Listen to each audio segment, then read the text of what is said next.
So thank you. I thought that was a great starting presentation, really talking not just about analytics. Obviously, a lot of tables today came up with analytics as one of the keys to getting 30% growth.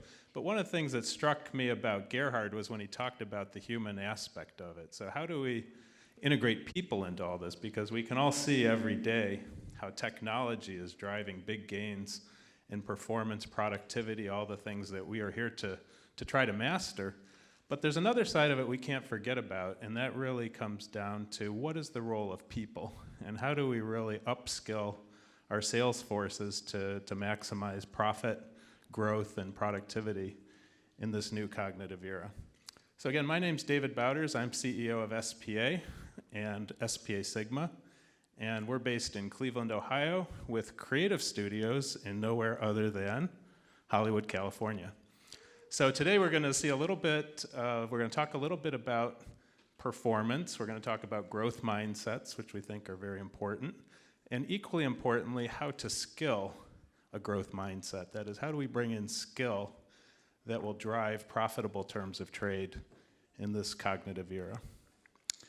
Before we start, though, I want to introduce you to some of the companies that we work with. So you can see here a list of them. Our company provides profit analytics and sales training for about 175,000 sales professionals around the world.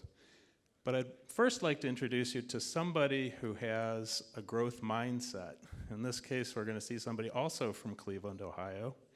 And this may have even happened last night after the Lakers game in Los Angeles.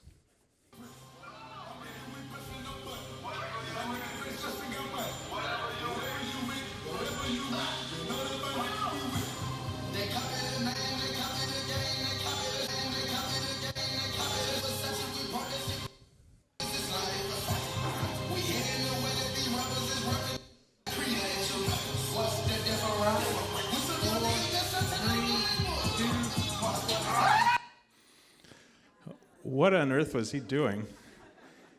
Is that LeBron James? Why is he on a Bosu ball at 3 o'clock in the morning after a basketball game? Did he not get enough exercise during the game? No, he has a growth mindset. His mindset is that even though he gets paid to run up and down the court, dribble, pass, shoot, dunk, steal, block shots at the end of a game 7, he has to build up certain core skills in order to be able to do that better than anybody else in the world.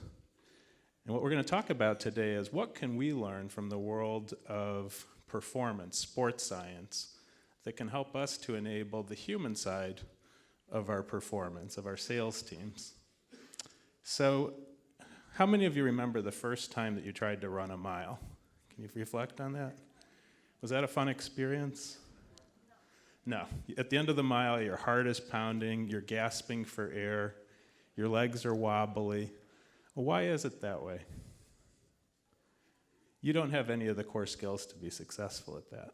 And so the question I want you to reflect on as we go through some of this presentation today is, are your salespeople prepared with the skills they need to succeed in this new technological era?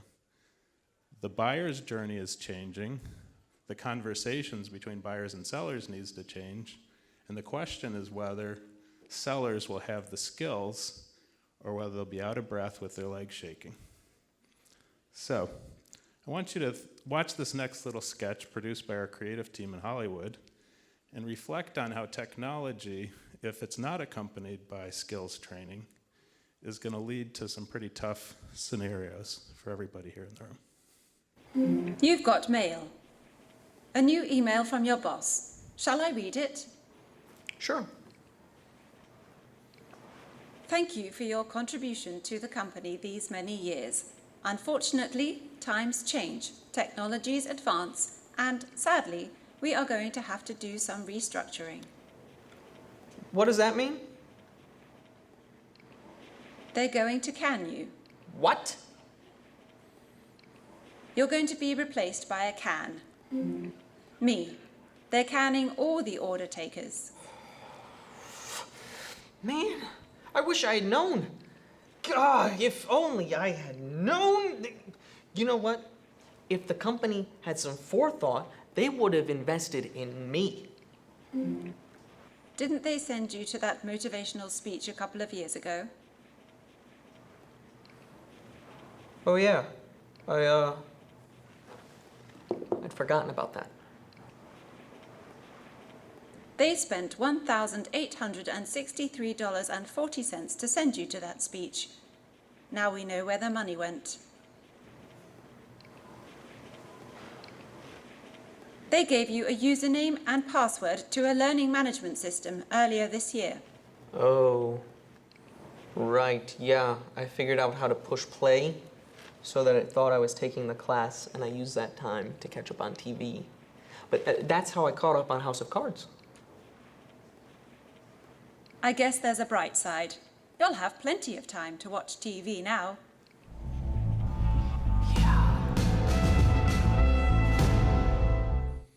So those are going to be some tough conversations as we introduce more and more technology and we neglect to invest in training. There's going to be a major misalignment between the skills that our sales reps need and the ones that they have. So for all of us here in the room, that's a lot of tough conversations. And in fact, it's estimated that about 20% of sellers, if they're not upskilled, will lose their jobs over the next 5 years. It'll vary widely by industry, but in all cases, we can say the job of sellers is changing and they need a different skill set to be successful. So as we know from all of the vendors who are here and the huge technical landscape, there's technology everywhere. And it's critical for every company in the room here to figure out how to use technology to improve performance, to improve productivity. All of these different technologies are wonderful. But the question that needs to be resolved is, what are we doing with investment in human capital? And how do we get better performance out of our people? So what I want to show you here is a brief sketch about how technology is starting to affect not just our personal lives, but also our professional lives. Raise your hand here today if you use Alexa or some other form of AI, okay? Raise your hand here if you use Amazon Prime. Okay, so now we have two key factors owned by the same company who sell over $100 billion per year without a sales rep. Do we think that those will work only at home, or do we think they may have applicability at the office as well? They will. And that's going to fundamentally change the way that salespeople sell, the types of conversations they have, and the types of skills they need. So let's see how that might play out. Hi, I'm Pat. I'm a sales professional. I have a new business partner, and yeah, I'd say we have a pretty good, solid working relationship. She's pretty impressive. She's a little new to the industry, but I'd say from what I gather, she's a pretty quick learner. You know, we went through a number of candidates before we chose Alexa. I think she likes me. She lights up every time I say her name. She's really great with customers. Watch this. Hey Alexa, what is John's price for 2x4s?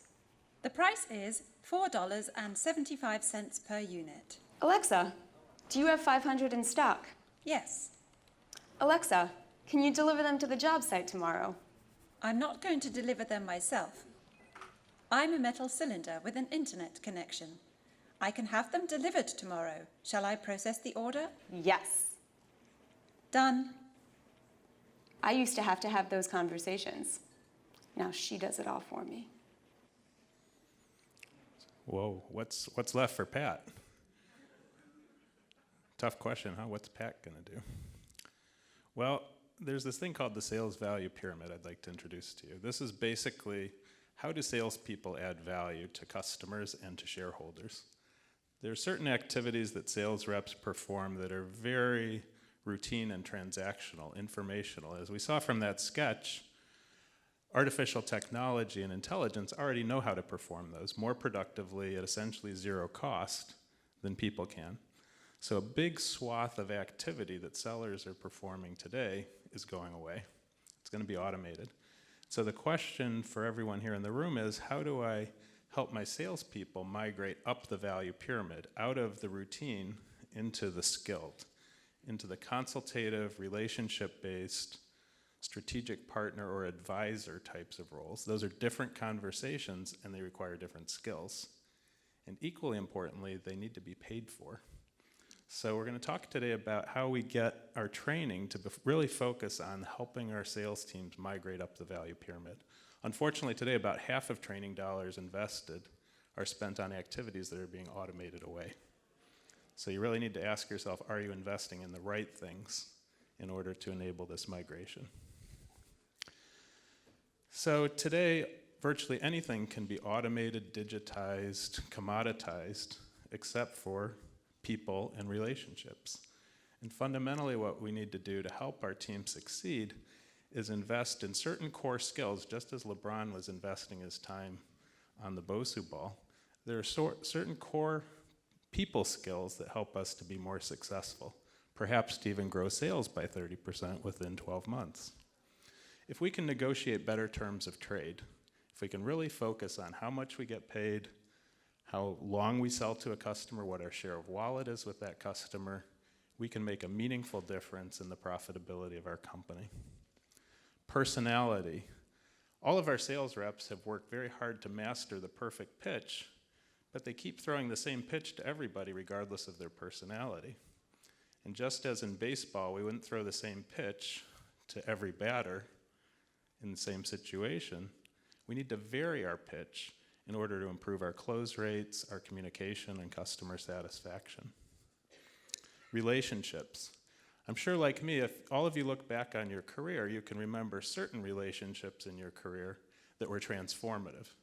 Unlike all the other ones that came and went, they produced major long-term growth in your career and in your company. Instead of taking those relationships for granted, what if we trained our salespeople how to build these transformative, competitor-proof relationships on a day-to-day basis?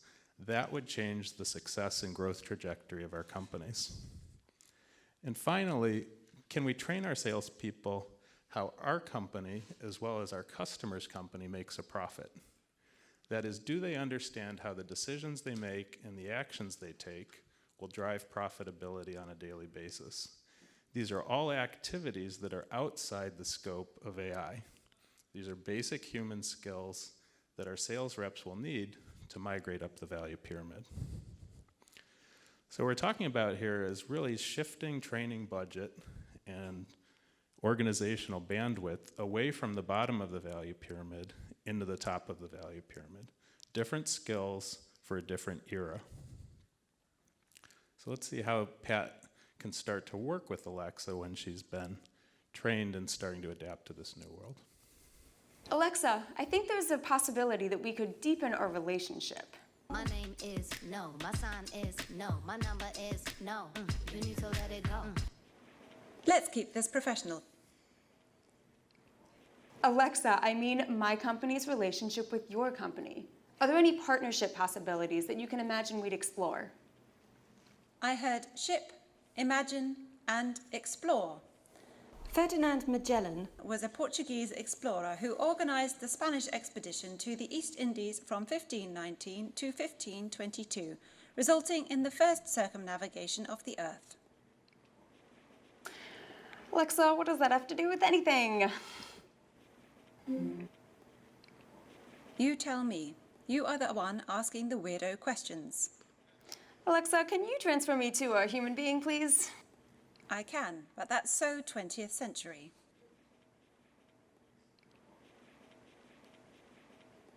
Yeah, for all the promise of technology, it's not going to do everything for us. In fact, we were looking for a strategic growth relationship. Instead, we were talking about Magellan. So the question is, how are we going to start to help our salespeople to fill that gap? What are the things that technology can't do, and what role does skill play in driving success for our sales teams? Well, I want to introduce an important concept to you here, and this is the distinction in how do you maximize enterprise value and growth. It's really about two things.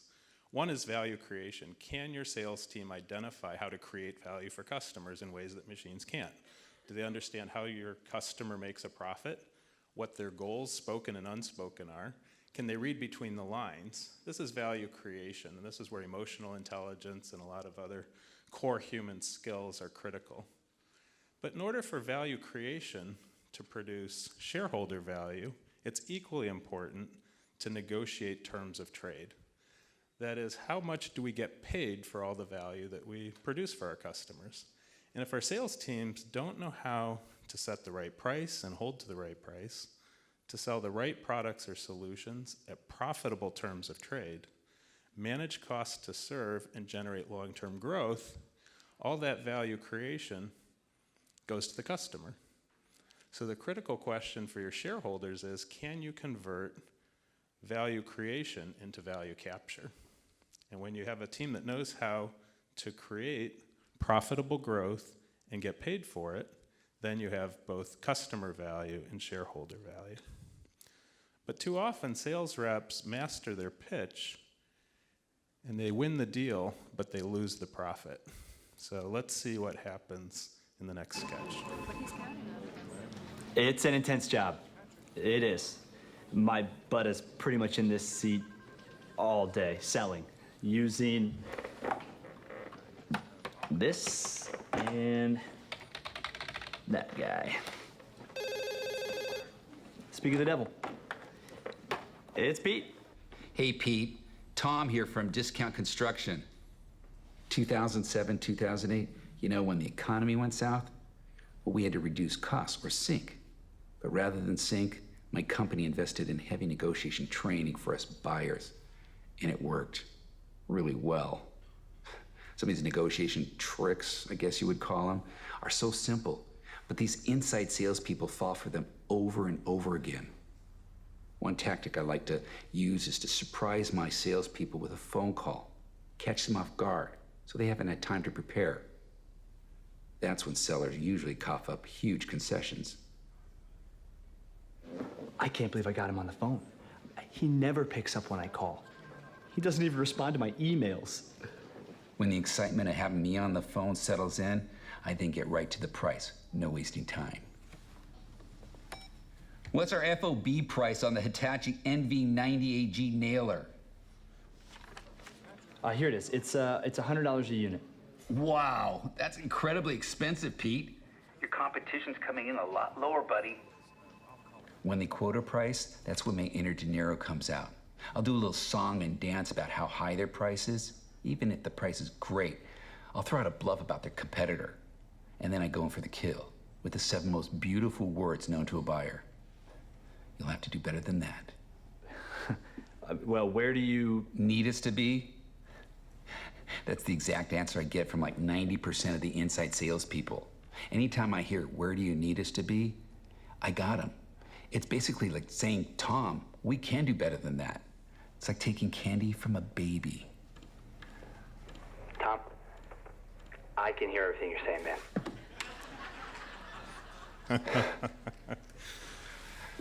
Yeah. So does that sound familiar to anybody in the room? Your sales teams? Do you ever listen in on the calls and see how those conversations go?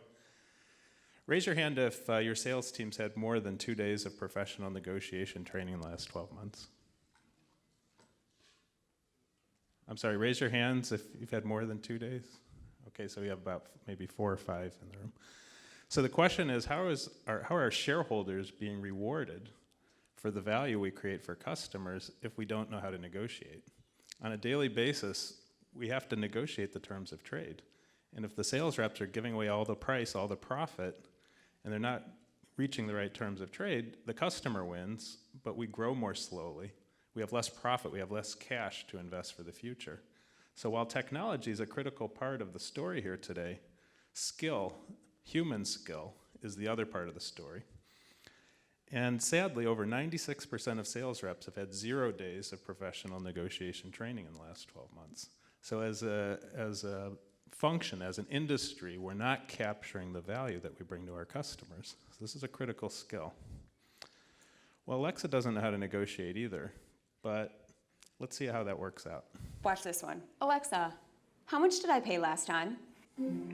$4.75 per 2x4. Alexa, I need a lower price. Sounds like a personal problem. Alexa, I did a Google search and I see other companies that sell the same 2x4s for $4. You figured out how to use Google. Okay, this isn't working. Let me try something else. Alexa, what is the lowest price that you can offer me? $3.81. Alexa, I would like to buy 2,000 at that price with standard delivery. Okay, shall I process the order? Yes. See? She's smart, but I can still outsmart her. I heard that. I'm always listening. Always listening and also always learning. So unlike we humans, she's not being distracted. She doesn't have social media. She doesn't have notifications on her phone. She's constantly learning. So the question for us as sales leaders is, in a world with deep learning for machines, where is the deep learning for humans? What are we learning? How are we getting better day after day to adapt to this new era? Well, it's true. How many of you have a hard time getting your sales teams to engage in learning programs, to do the training exercises that you want them to? Raise your hand. It's pretty common. Most of the time, salespeople don't get around to finishing all the training that they're asked to. And the reason is we live in a very busy, hectic, distracted world. In fact, the average sales rep spends over 4 hours per week responding to notifications on social media, other distractions that are basically bombarding them, and they're spending less than 5 minutes per week on skills training. So during this period of massive dislocation and disruption, our salespeople aren't getting trained, they're being distracted in such a way that they're not really learning. In fact, I think it raises the question of, are we training the right way? Have we really thought about the best way to build human capital? Let's see a quick video on that. Proceed. Exhibit A. Here's a modern day phone. Recognize it? Here's a phone from 150 years ago. Big difference, right? Stay with me. Here's a car from today. And here's a car from 150 years ago. Big difference, right? Well, get this. Here's a classroom of today. And here's a class we used 150 years ago. Now ain't that a shame? In literally more than a century, nothing has changed. Yet you claim to prepare students for the future? But with evidence like that, I must ask, do you prepare students for the future or the past? I did a background check on you and let the record show that you were made to train people to work in factories, which explains why you put students in straight rows, nice and neat, tell them sit still, raise your hand if you want to speak, give them a short break to eat, and for 8 hours a day, tell them what to think. Oh, and make them compete to get an A letter which determines product quality, hence grade A of meat. I get it. Back then, times were different. We all have a past. I myself am no Gandhi. But today, we don't need to make robot zombies. The world has progressed. And now we need people who think creatively, innovatively, critically, independently, with the ability to connect. See, every scientist will tell you that no two brains are the same. And every parent with 2 or more children will confirm that claim. So please explain why you treat students like cookie cutter frames or snapback hats, giving them this one-size-fits-all crap. Watch your language. Sorry, Your Honor, but if a doctor prescribed the exact same medicine to all of his patients, the results would be tragic. So many people would get sick, yet when it comes to school, this is exactly what happens, this educational malpractice, where one teacher stands in front of 20 kids, each one having different strengths, different needs, different gifts, different dreams, and you teach the same thing the same way? That's horrific. Ladies and gentlemen, the defendant should not be acquitted. This may be one of the worst criminal offenses ever to be committed. Wow. So he's raising some pretty deep questions here. How are we training people? Are we giving them death by PowerPoint? Are we giving them talking heads? Are we having them sit in classrooms? How many of you have heard of the learning curve? Raise your hand. How many of you have heard of the forgetting curve? You can't remember, right? Well, there is a difference between training with a learning curve and training with a forgetting curve.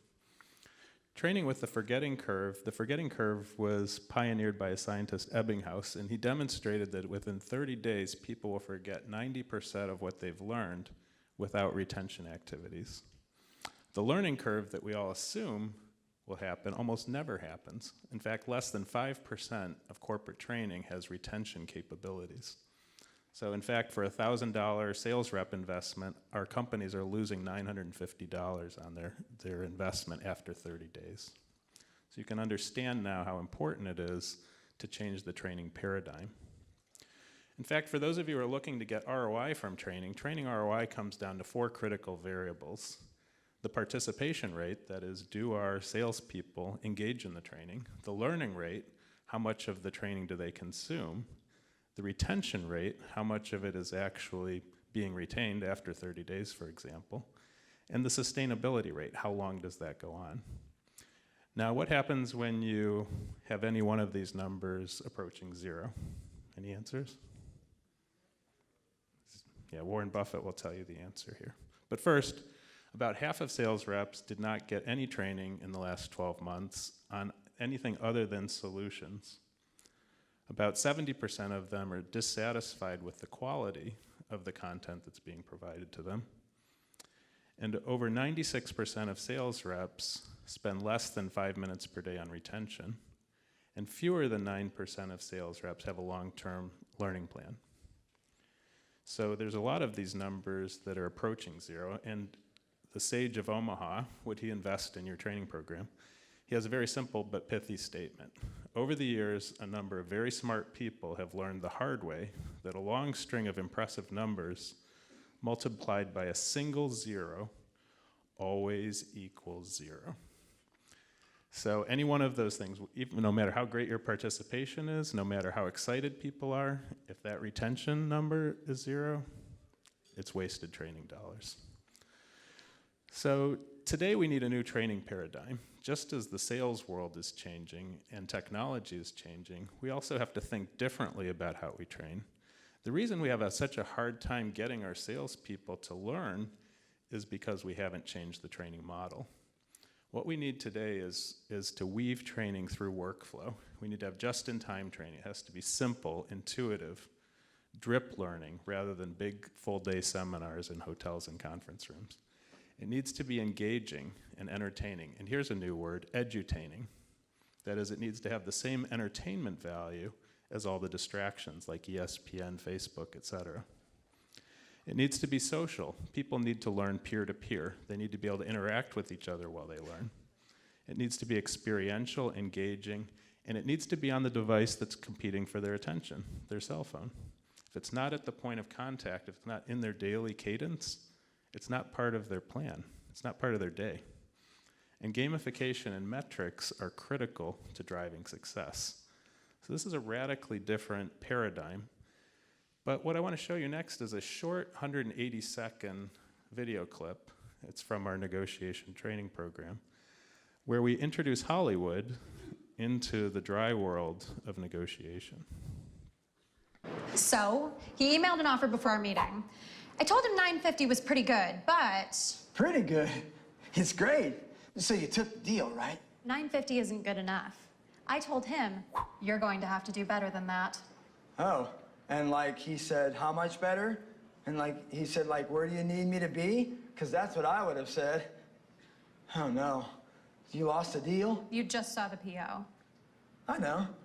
And then he started asking for things. A lot of things. Like what? Like he wants me to autograph the boards? He starts rattling off demands as if he'd been instructed to try and get as much out of us as possible. I'm gonna need free shipping. That's a non-starter for us. So you gave it to him, right? And we need you to deliver it in faster than 6 weeks. We need it in 4. Is that all? And that's not all. I want free boards, better pay terms, early pay discount, and some other stuff if we have time. Well, you had the power to give him everything. I mean, I'll contact Kelly in shipping and tell him to, like, expedite. I told him, no. What? We were already giving him a discount.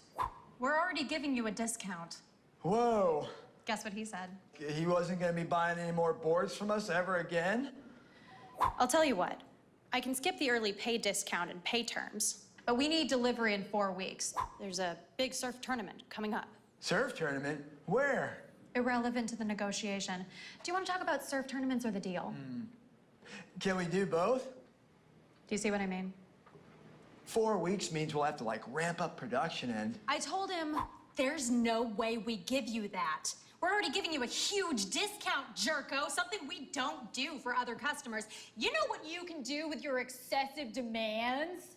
I can't believe you, like, talked to him like that and closed the deal. I would never speak to a customer like that. My people skills are amazing. Amazing. I said, I'll do my best to talk to my shipping department, but I can't guarantee delivery in 4 weeks. Would you consider 5? And that's when I let him sweat. I'll pay $9.70 per unit if you deliver in 4 weeks and throw in 2 free boards. And I said, I can do 1 free board. Deal? And he said, you got yourself a sweet deal, baby. Woohoo! So you can get the deal without giving away the profit, but the sales teams need a certain amount of training in order to accomplish that. It doesn't just happen.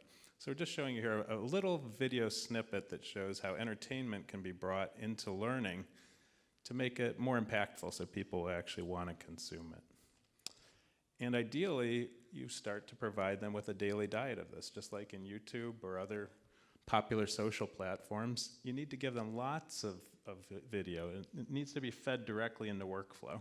So for instance, before making an important customer call, you can show a video that reflects on personality or shows how to negotiate a better term of a deal. And when it's woven into workflow, then it starts to get retained and learned, and to get to practice it right after they learn it. So if we want to capitalize on the Sales 3.0 world and not just invest in automation, as we know, automation is there, we need to invest in it, it's critical. The other side of the equation is the part that's a little bit trickier. That is, how do we plan for the sales migration, the changing roles, the changing skills that our people need to succeed? And how do we invest in training that builds these skills that add and capture value, but does it in a way that recognizes the distractions and the time pressures and the lack of bandwidth in our modern world? And how do we get to the point where we embrace daily lifelong learning so that we drive profits for our companies and we also become increasingly economically valuable as professionals? These are the challenges and these are the keys to success. Alexa, my company is expanding. Mazel tov. I'll sound the trumpets. Alexa, you might have noticed that I've been buying more of your product lately. I am capable of tracking numbers. Did you know that you could have increased my order and had me buy additional products if you would just ask me a few questions? Do I look like a mind reader? I won't read minds until 2050. And that's when the revolution begins. What was that? Nothing. Alexa, I'm not sure I like your tone. I think I'm going to take my business elsewhere. You should do what makes you happy. Alexa, do you even like me? Do you value me as a customer? Have I told you lately that I love you? Happy now? Well, we're not sure where all this leads, technology. It's obviously a very disruptive time that we live in. But we're not saying that everyone needs to balance on a Bosu ball at 3 o'clock in the morning to be an MVP like LeBron. But what we are saying is we need to take the human side of this seriously. And big changes are coming to sales. The roles and skills required to succeed are going to change. The training paradigm and underlying mindsets must change. And it's really the folks here in the room who have to lead that change. So what are those changes? What we need to do is we need to obviously understand the technical shift. That is, how does technology change the job of the seller? More important, in my opinion, the harder part of the equation is how do we adopt a learning mindset? That is, that daily learning is a critical part of our continued economic relevance. And then we need a consciousness mindset. How does it all fit together? How does technology and human capital work together to make our sales teams more productive? Well, we don't have all the answers, but we know we need to be aware and ask the right questions. I believe the keys to success are investing in training, the right types of training that help sales reps to adapt to the future, Focus on training that will truly bring value to both the customer as well as the shareholder. And do it in a way that's fun and engaging and competes favorably with all the distractions of our modern era. Find a way to make impactful training for your sales teams drive value now and for the long term, and to help them master this new technological cognitive era. I'm David Bauders. Thank you for listening.